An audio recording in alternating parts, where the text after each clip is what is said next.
Hello friends, চলো আজকে বানাবো মিষ্টি। দেখতেই পাচ্ছ এখানে মিষ্টি।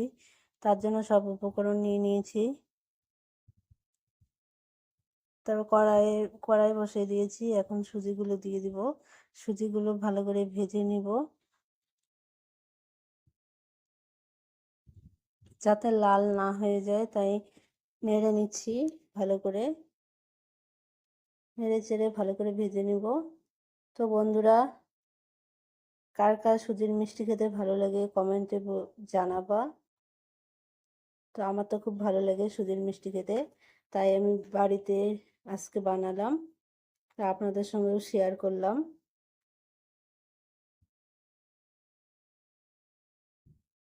দেখতে পাচ্ছ গাইস, ভালো করে নেড়ে নিচ্ছি। লাল করা যাবে না সুজিটা। ভালো করে ভাজা হয়ে গেলে এর মধ্যে দুধ দিয়ে দিব। এটা আপনার লিকুইড দিতে পারেন বা গরুর দুধ দিতে পারেন। আমি এখানে গরুর দুধ ব্যবহার করেছি। তারপর ভালো করে ওগুলো মিশিয়ে নিব, সুজিগুলো যাতে দলা বেঁধে না যায়। তারপরে এর মধ্যে এক বাটি দুধ দিয়েছি, এক বাটি জল দিয়ে দিব।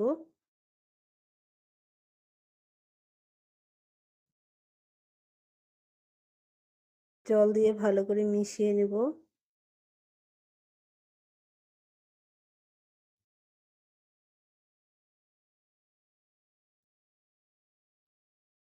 তারপরে এর মধ্যে চিনি দিয়ে দিব। এখানে এলাচ দিয়ে দিলাম, চিনিও দিয়ে দিচ্ছি।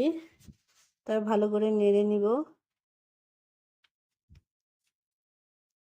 তারপরে এখানে প্যাকেটের দুধ দিয়ে দিয়েছি, গুঁড়ো দুধ। গুঁড়ো দুধ দিয়ে ভালো করে মিশিয়ে নিব।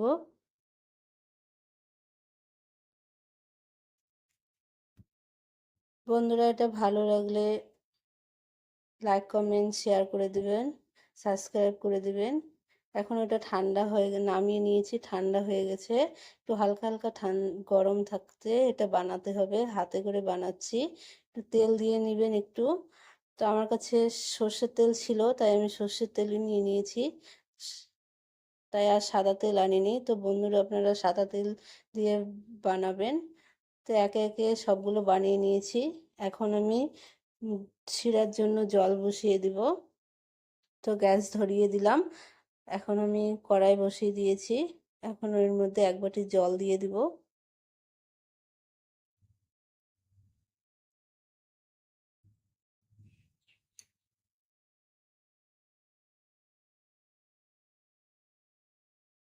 তারপরে একটু এক বাটির অল্প কম হচ্ছে দিয়ে দিয়েছি চিনি।